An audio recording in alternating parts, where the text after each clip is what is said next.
Girl, get ready for this, because fans are making some wild connections between Nick Cannon and Diddy, and the internet is completely shook.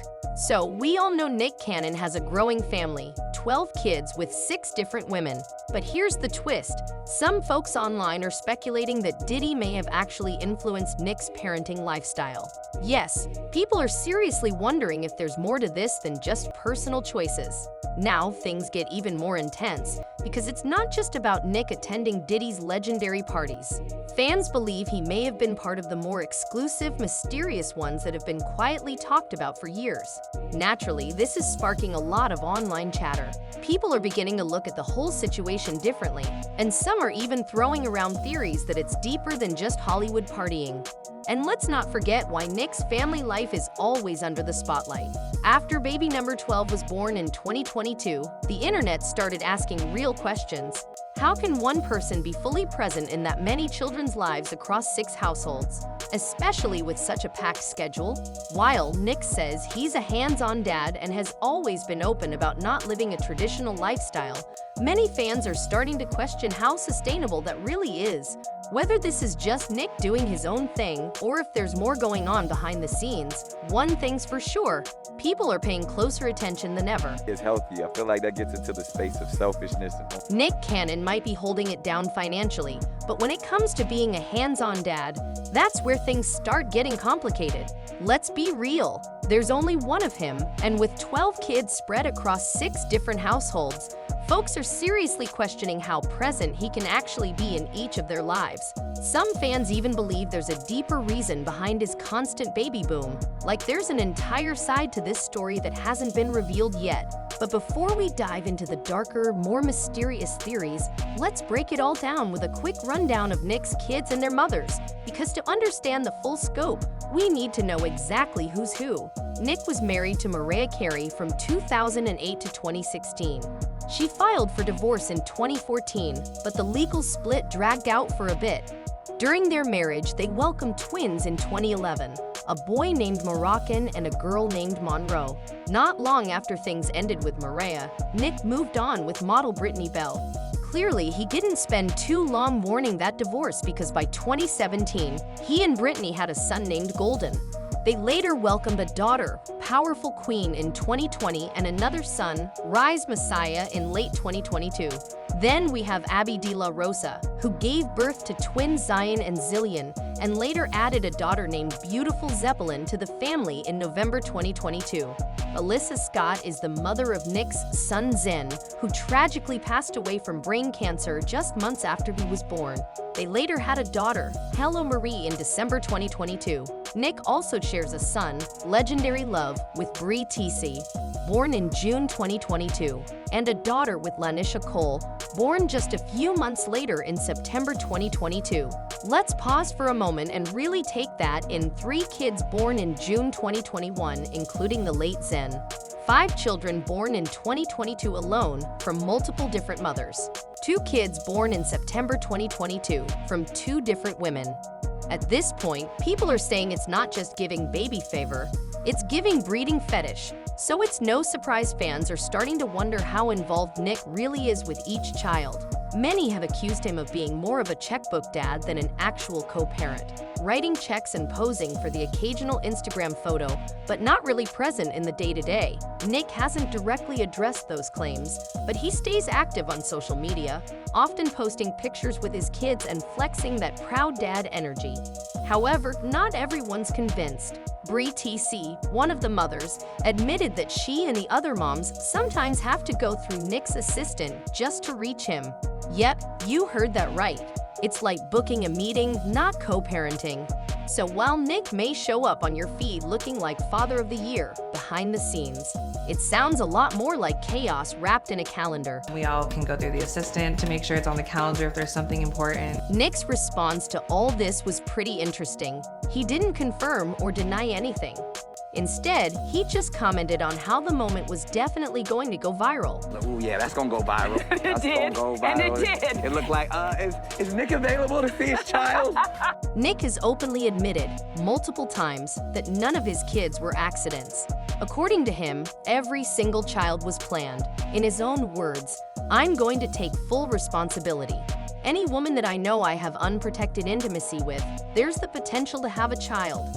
So I feel like if I've gotten to that point where I say I can take off this protection, I'm going to say she could be the mother of my child. He went on to explain, every woman that I have a child with, there's definitely a conversation, like, wow, how amazing would this be? I feel like every woman I have a child with is an amazing mother. There was a thought process behind it, like, man, she desires children. I can't wait to see what kind of mother she would be. So in saying that, I'd say they're all planned.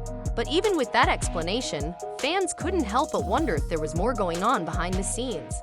Some even speculated that Nick was having all these children as a way to save his own life. Wild theory? Maybe. But let's break it down.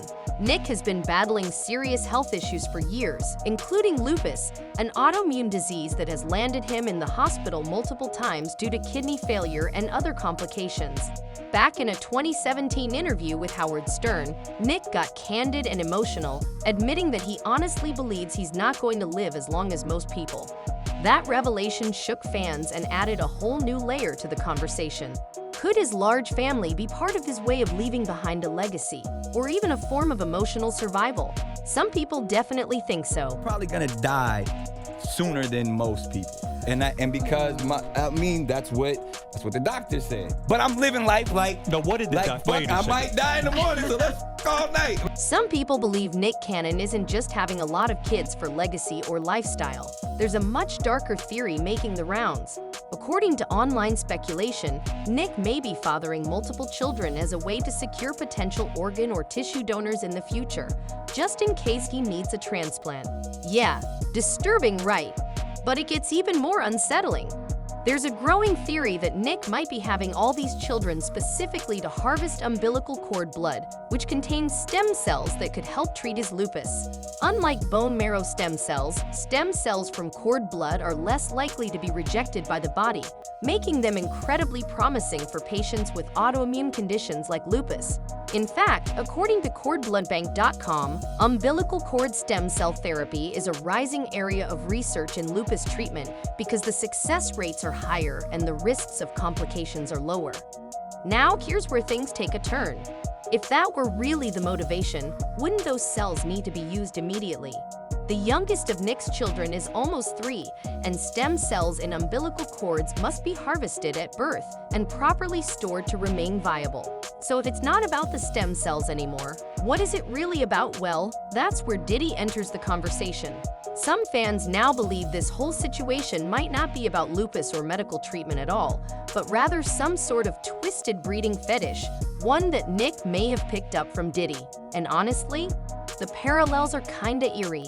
Just like Nick, Diddy has multiple kids with multiple women, 7 children with 4 different women, to be exact, and none of them were within a marriage. His youngest daughter, Love, was born in December 2022, when Diddy was already 53 years old.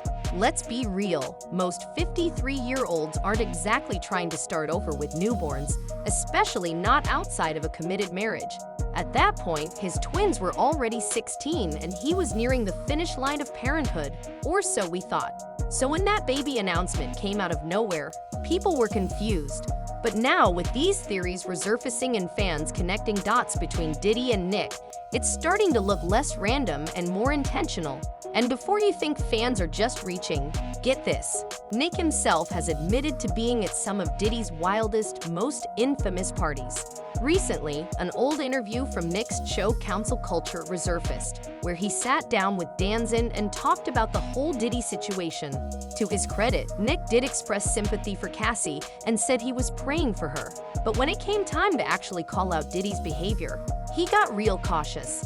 Instead of speaking up boldly, he tiptoed around the subject and said it was hard for him to speak negatively because he and Diddy were still on good terms. Basically, Nick hit us with the classic, "That's my guy," which only added more fuel to the already blazing fire of speculation. I find difficulty in it when I'm asked about people that I know about. It was either Breakfast Club or Angela Yee or something, and they asked me about Puff, and I answered it as honestly as I knew how to answer it. I know these people, they're not just public figures to me. So I have to almost do this dance about when it comes up, because just as much as I know Diddy, I know Cassie. I think what they brought up is like, I saw that. I kind of was saying, I'm praying for Cassie, trying to find the high frequency in knowing the story, knowing the right thing to talk about. I was like, this is someone who was hurt, who was victimized. But then when this question goes a little bit further, like, so what about Puff? I was like, I don't know how to feel him. It's no surprise that Nick's comments rubbed a lot of people the wrong way. Just because you know someone personally doesn't mean you get to excuse their actions. Wrong is wrong. That video of Diddy assaulting Cassie was chilling and left little room for interpretation. But instead of acknowledging that, Nick doubled down. He claimed it was hard for him to speak out because Diddy had supported him during a tough time in his life. And if that wasn't already raising red flags, Nick even admitted that his gut instinct is to defend Diddy, despite knowing exactly what he's accused of. When I was going through my stuff, someone that called, checked on me, stood by me, stood up for me. And I was like, what do I owe? But what does that mean, stood by you, stood up for you? Well, when no one else would protect me, or Whether it's Puffy or whoever, you want to be their brother first, not their PR agent. But as a friend and a brother, I want to defend. But that's not your It's not my job. job. So your advice to me is sometimes just say, I'm gonna Reserve comment. That is my brother, and I'm going to reserve comment. So that goes back to what this is all about, healing in the public eye. As our brotherhood, it shouldn't be in the... It seems like Nick is actually proud of his friendship with Diddy because he doubled down on his comments about attending Diddy's wild parties, going as far as saying how much he loved them. And when I was a kid, like 16, 17, standing outside. Nick. Yeah. This one. Come on. Yeah, I live my truth. Everybody gets scared to talk because they probably got something to hide. I ain't got nothing to hide. I don't have nothing to hide. I was in there Harlem shaking, doing all of that stuff, but it wasn't, come on, whatever. There that we are classifying a good party with a freak off. I just think it's hilarious. Who was drinking brown dot Ciroc? Let us know. That brown dot Ciroc. But see, that's the thing. I don't drink. I don't do. So I was like, I don't know all that. You was in a Diddy party sober? I'm in my life sober. I've never been drunk in my life. Yeah, it's not hard to see why fans started connecting the dots, from those creepy, over-the-top parties to the alleged breeding fetish that Nick and Diddy seem to share. Anyway, drop your thoughts in the comments, and don't forget to check out the next video.